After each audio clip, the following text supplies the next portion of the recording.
स्वागत है आप सभी का गुरुजी सत्य है चैनल में। संगत जी, यहाँ पे आपको सारी ऑथेंटिक बातें, गुरुजी के जो चमत्कार है, जो सच है, वो सारे सत्संग आपके साथ शेयर किए जाएंगे। वो सारे सत्संग संगत जी जो गुरुजी फिजिकल फॉर्म में थे, वो सारी ब्लेसिंग्स आपको बताई जाएगी जो कि बिल्कुल सच से जुड़ी हुई है। इसमें कुछ भी बनावटी नहीं है। एक और बात, यहाँ पे आपको कोई भी AI जनरेटेड वॉइस या कोई भी डुप्लीकेट वॉइस नहीं मिलेगी। यहाँ पे मैं सत्संग आपको खुद अपनी आवाज़ में सुनाऊंगी। चलिए संगत जी, आज के सत्संग को शुरू करते हैं। आज जो मैं सत्संग आपको सुनाने जा रही हूँ वो 2005 का है। यानी जब संगत 2005 में गुरुजी को जुड़ी थी, उन्होंने अपनी जर्नी, अपनी लाइफ गुरुजी के साथ कैसी रही, कैसे गुरुजी ने उनको ब्लेस किया, वो सब बातें इस सत्संग में बताई है। तो चलिए संगत जी, जानते हैं कैसे पूर्णिमा आंटी का सफ़र गुरुजी के साथ शुरू हुआ। और पूर्णिमा आंटी दिल्ली में रहते हैं। आंटी जी बहुत ही प्यारे शब्दों में लिखते हैं, गुरुजी से मिलना मेरे जीवन का सबसे सुंदर अनुभव रहा है। मार्च 2005 में जब मैं अत्यंत अस्वस्थ चल रही थी, मुझे उनके प्रथम दर्शन का सौभाग्य प्राप्त हुआ। अक्सर मैं हॉस्पिटलों में रहा करती थी। मेरे पैर इतने सूजे हुए थे कि मेरी बेटियों को उन्हें उठाकर बिस्तर या भूमि पर रखना पड़ता था। मैं चलने का तो सोच भी नहीं सकती थी, ज़मीन पर बैठना तो बहुत दूर की बात है। पहले दिन जब मैं गुरुजी के पास गई, मुझे मेरी 96 वर्षीय आंटी उनके बेटे और बहू लेकर गए थे। मैं चल भी नहीं पा रही थी और मेरी सांस फूल रही थी। लंगर के बाद जब मैं घर गई तो कई सालों बाद मुझे चैन से नींद आई। गुरुजी के पास आने पर मेरे डायबिटीज़, ब्लड प्रेशर और कोलेस्ट्रॉल के लेवल्स बहुत ही ज़्यादा हाई थे। मुझे गल ग्रंथि और गुर्दों की प्रॉब्लम भी थी। सोते हुए ऑक्सीजन की कमी के कारण मुझे नींद नहीं आती थी। रोग को निद्रा अश्वसन कहते हैं। मेरे में कोई ऊर्जा नहीं थी और मेरा शरीर इतना फूला हुआ था कि लेटे रहने के अलावा मैं कुछ नहीं कर सकती थी। गुरुजी ने मुझ में ऊर्जा का संचार किया और मेरा जीवन ऐसे परिवर्तित किया है जिसकी मैं कल्पना भी नहीं कर सकती थी। ये पुनर्जन्म लेकर जीवन के नए रूप में रहने के समान है। मेरा फिजिकल ट्रीटमेंट के साथ साथ मेंटल ट्रीटमेंट भी हुआ है। दूसरे या तीसरे लंगर के बाद गुरुजी ने हमें लंगर के बाद रोक लिया। उनका प्रेम प्रवाह इतना तीव्र है, इतना तेज है कि मैं सब कुछ भूलकर उसकी आनंद में डूब गई। सारी प्रॉब्लम्स भूलकर जीवन इतना सरल हो जाता है कि हम सदा उनके संरक्षण में रहना चाहते हैं। वह मेरे सर्वस्व हैं, क्योंकि मैं उनके बिना कुछ नहीं कर सकती हूँ और कुछ करना भी नहीं चाहती हूँ। त्रिदेव एक ही है और वह हमें बचाने के लिए अवतरित हुए हैं। उनके पास पहुँचना ही अपने आप में एक चमत्कार है। हमारे जीवन में उनकी उपस्थिति अनिवार्य है और हम केवल उन्हें अपना अप्रतिबंधित प्रेम और आस्था समर्पित कर सकते हैं। उनके साथ होने का तात्पर्य है कि अपने किसी पिछले जन्म में उनके साथ थे और हम उनके अभिन्न अंग हैं। इसी कारण हम इस जन्म में भी उनके साथ हैं। हमें संगत को अपना वृहद परिवार मानना चाहिए। मैं गुरुजी के साथ अत्यंत कम समय रह पाई हूँ, लेकिन मुझे प्रतीत होता है कि इस अल्प काल में भी उन्होंने मुझे मृत्यु का ग्रास बनने से बचाया है। संगत जी, अगर आप ये जानना चाहते हैं कि पूर्णिमा आंटी को गुरुजी महाराज ने कैसे मृत्यु का ग्रास बनने से बचाया है, तो सत्संग को पूरा सुनिएगा। यहीं बीच में छोड़ के मत जाइएगा। तभी आपको पता चलेगा कि गुरुजी महाराज ने कैसे अपनी संगत को लाइफ ब्लेस की है। तो आइए आगे सुनते हैं। 1994 में मेरे पति किसी और से प्रेम करने लगे।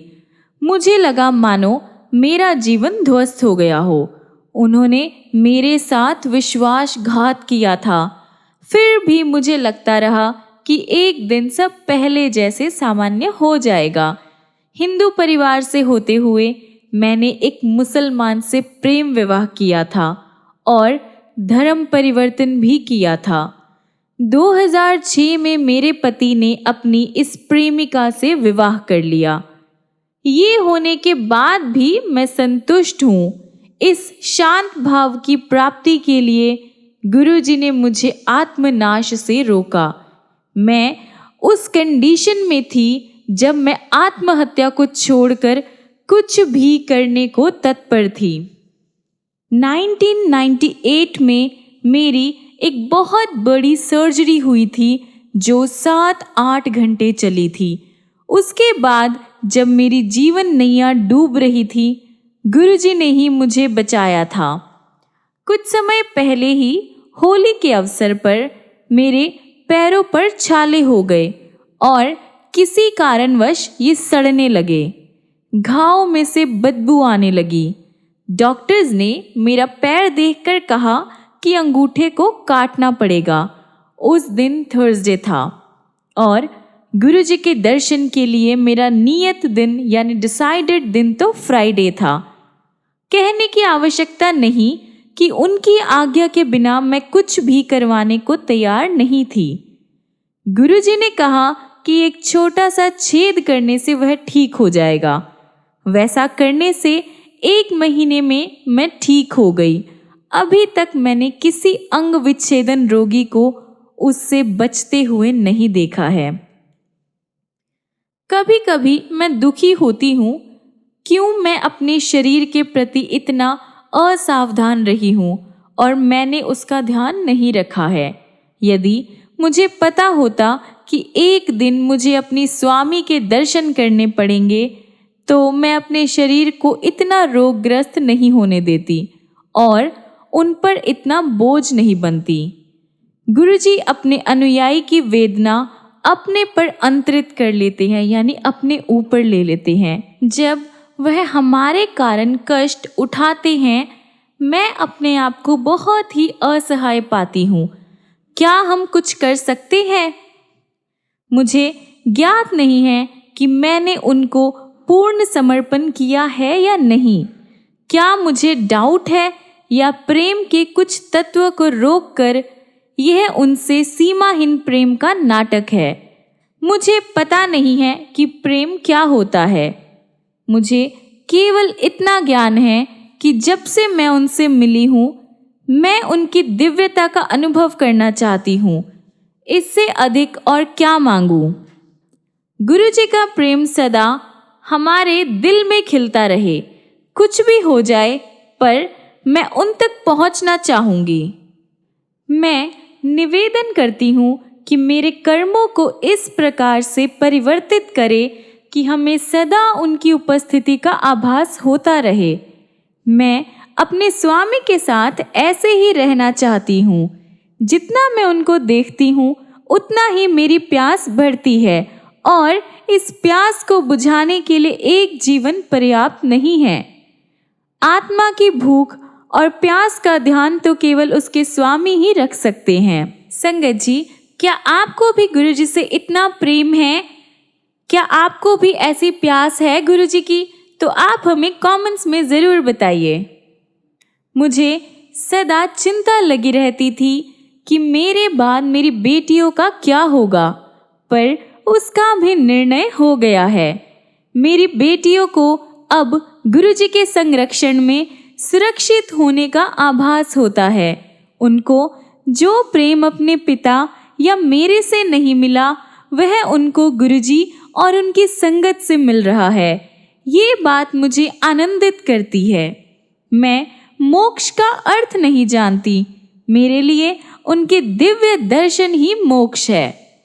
ये तो मेरी यात्रा का आरंभ है, जिसकी राह का पता नहीं है, लेकिन वह अत्यंत रोचक होगी, इसमें कोई संदेह नहीं है। लक्ष्य तो दिव्य परमात्मा से मिलने का है। यदा कदा गुरुजी मेरी ओर देखते हैं, मानो कह रहे हो कि तुम्हारे अल्लाह वो नहीं कर पाए जो गुरु ने कर दिखाया है।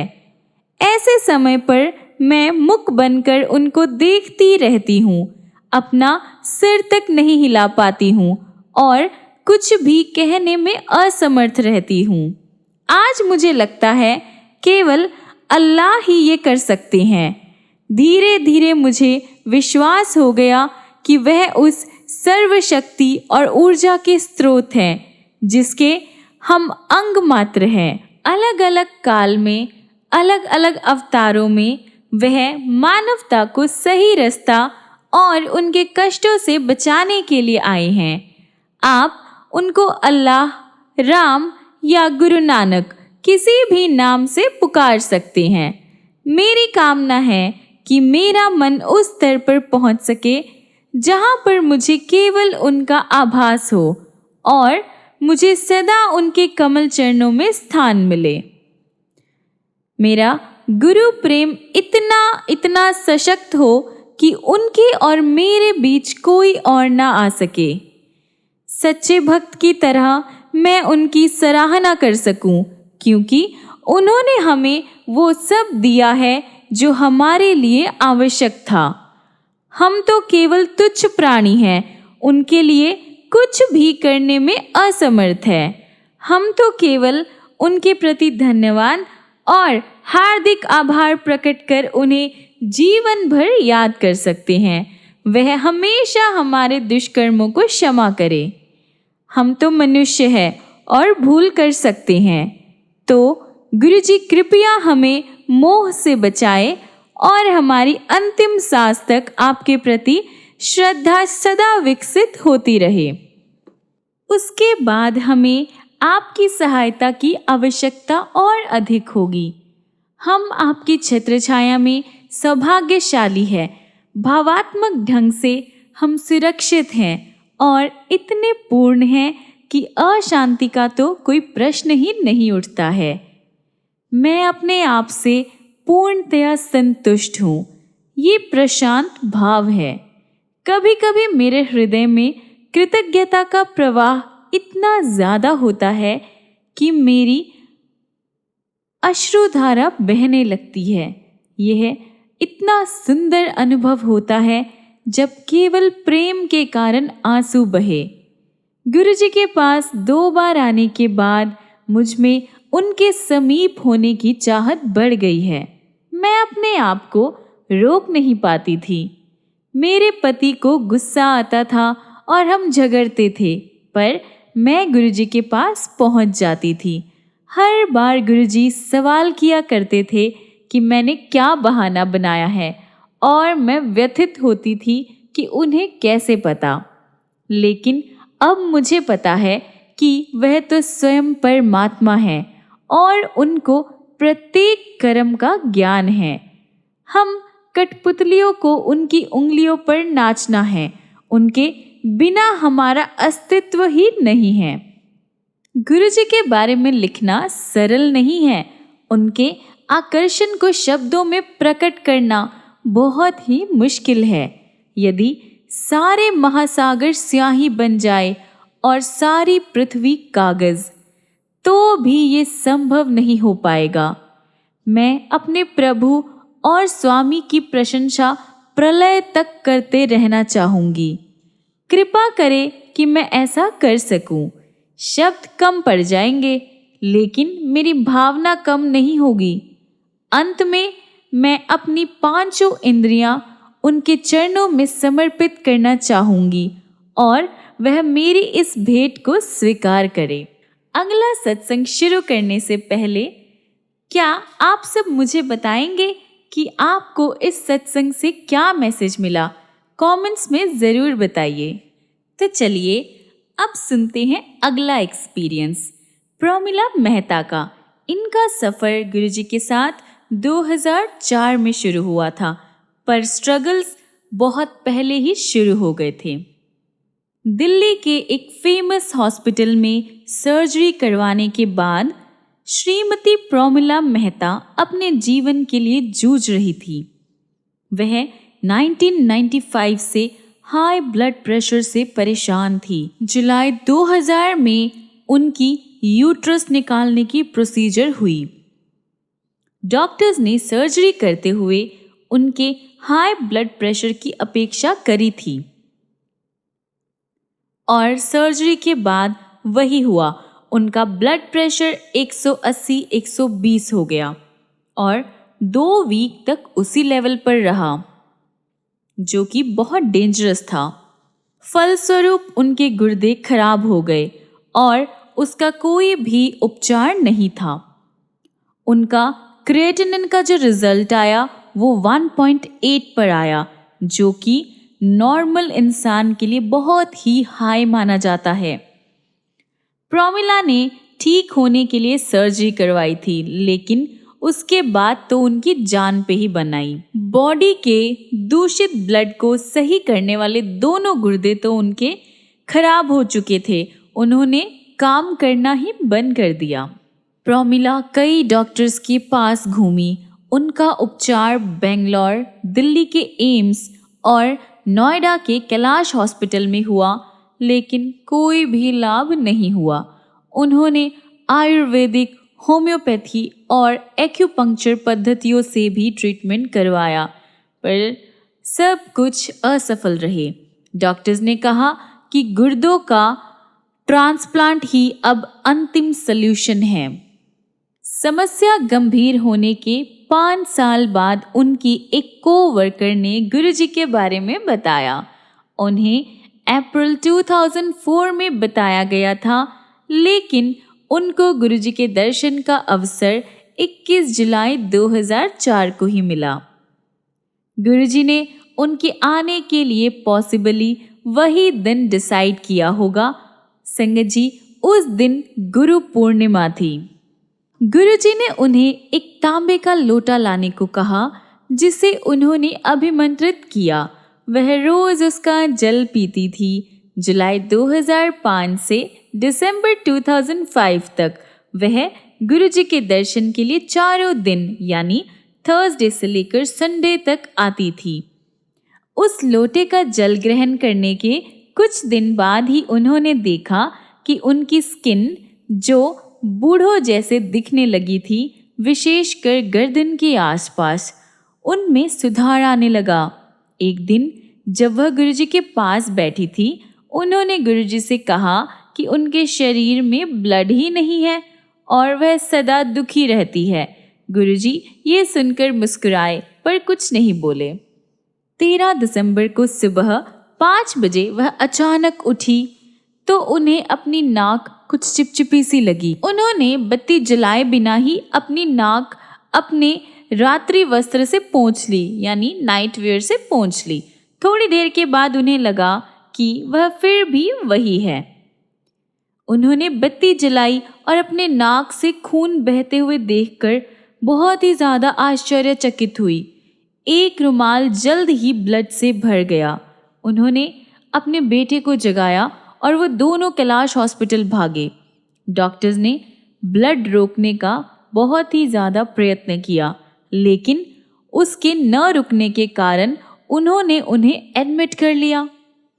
सुबह 6:30 बजे प्रोमिला ने अपने पति को फ़ोन किया, जो उस टाइम बेंगलोर में थे, और उनको तुरंत आने के लिए कहा। हॉस्पिटल में रहते हुए उनके पास गुरुजी का चित्र था। पता लगा कि रक्त बहने का कारण गुर्दों का सही रूप से काम न कर पाना था। समस्या के उपचार के लिए उनका 4 दिन में 3 बार डायलिसिस किया गया। साथ ही 3 रक्त की बोतलें और 2 प्लाज्मा की बोतल्स भी चढ़ाई गई। उनकी त्वचा का रंग पीले से लाल हो गया, जिसके लिए उन्होंने कुछ दिन पहले ही गुरुजी से विनती करी थी। यदि आप गुरुजी से कुछ भी मांगेंगे और वह आपके भले के लिए होगा, तो वह आपको मिल जाएगा। संगत जी, प्रोमिला आंटी की जर्नी तो बहुत ही ज़्यादा इंटरेस्टिंग है। इससे हमें बहुत कुछ सीखने को मिलेगा, तो इसलिए आप वीडियो को बिना देखे बंद मत कीजिएगा, अंत तक सुनिएगा। आगे बढ़ते हैं। एक सप्ताह में वह हॉस्पिटल से बाहर निकलकर गुरुजी के पास आई। गुरुजी ने उनको बताया कि उनके दोनों गुर्दे सही हैं और उन्हें न्यू लाइफ मिली है। वह गुरुजी के दर्शन के लिए आती रही और उनके आशीष का अभिन्न अंग लंगर भी करती रही।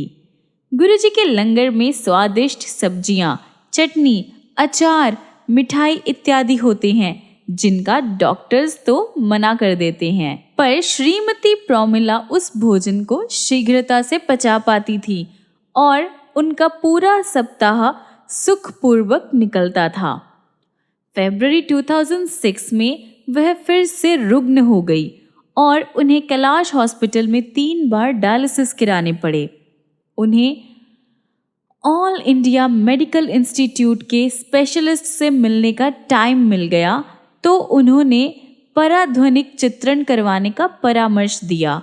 उनके अकॉर्डिंग यदि उनके गुर्दे का आकार अगस्त 2003 के समान हुआ तो मेडिसिन्स का सेवन करती रहेंगी, अन्यथा उसके घटे हुए होने पर प्रत्यारोपण कराना जरूरी है। श्रीमती मेहता ने एक स्थानीय प्रयोगशाला से परीक्षण करवाया तो गुर्दे का आकार कम निकला।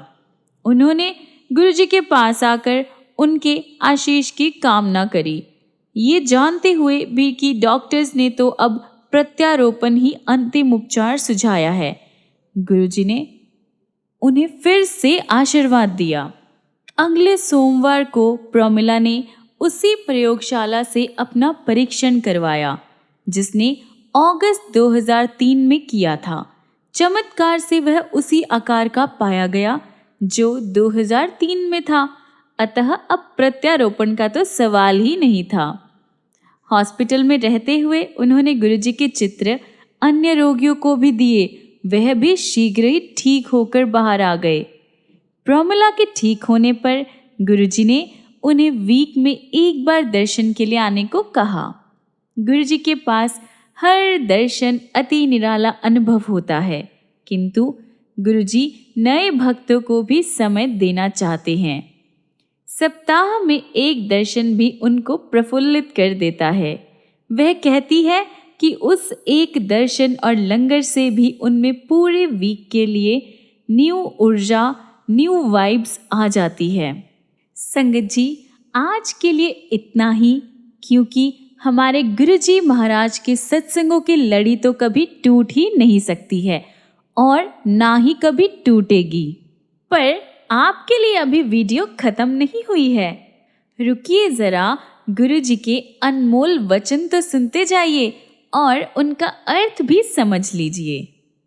किसी संगत के मन में बहुत टाइम से ये थॉट घूम रहा था कि कितनी बार उन्होंने जैसे बुक्स पढ़ी है, स्टोरीज पढ़ी है, जहाँ पे जो महापुरुष होते हैं, जो साधु संत होते हैं, वो श्राप दे देते हैं अपने ही किसी भक्त को, शिष्य को या फिर किसी और को जो उनके साथ कुछ गलत कर देता है। तो इसलिए फिर मैंने गुरुजी से सवाल किया, गुरुजी संत श्राप क्यों दे देते हैं? उनको तो और भी पेशेंट होना चाहिए, क्योंकि वो पाठ करते हैं। गुरुजी, why do saints curse? They should have a lot of patience since they do so much of prayers. गुरुजी बोले, एक सच्चा गुरु कभी किसी को श्राप नहीं देगा। A true guru will never curse anyone. एक सच्चा गुरु सिर्फ शब्द का गुरु नहीं होता, बल्कि जीवित रूप में दिव्य ज्ञान और प्रेम का सागर होता है। वह हर जीव में भगवान का रूप देखते हैं, चाहे वो इंसान गलती करे, अपमान करे या समझ ना पाए। श्राप देना मतलब किसी को दुख देना, लेकिन एक गुरु जानते हैं कि हर जीव अपने कर्मों के रास्ते पर चलता है और सब कुछ परमात्मा के नियम से हो रहा है। उनका काम सजा देना नहीं, जागृत करना होता है, अंधेरे को रोशनी में बदलना होता है। गुरुजी का अगला वचन जानते हैं। मंदिर विच इन्ना रश हो जाएगा कि एक दिन गेट तक लाइन लग्या करूगी। फिर गुरुजी चांद विच नजर आएंगे। One day there will be such a huge crowd at the temple that there will be a queue right up till the gate of the temple. One day you will see me in the moon. Many people in the Sangat have had darshan of Guruji in the moon. यानी एक दिन ऐसा आएगा जब मंदिर में इतना rush हो जाएगा कि लाइनें गेट तक चली जाएगी, बहुत ज़्यादा भीड़ हो जाएगी और एक दिन आप मुझे चांद में देख पाओगे। और काफ़ी संगत ने गुरुजी के चांद में दर्शन भी किए हैं। संगत जी, मैं तो इन सारे एक्सपीरियंस और वचनों को सुनकर बहुत ही ज़्यादा गुरुजी से कनेक्टेड फील कर रही हूँ। क्या आप भी गुरुजी के साथ अपना कनेक्ट बना पा रहे हैं, उनसे ब्लेसिंग्स ले पा रहे हैं? अगर ऐसा है तो कमेंट्स में ज़रूर बताइए और अपने साथ संबंधियों के साथ भी इन चीज़ों को, इन कहानियों को शेयर कीजिए। मिलते हैं अगले वीडियो में गुरुजी के ऐसे बहुत सारे चमत्कार लेकर। तब तक के लिए गुरुजी अपनी दया दृष्टि आप सभी पर बरसाते रहें। जय गुरुजी।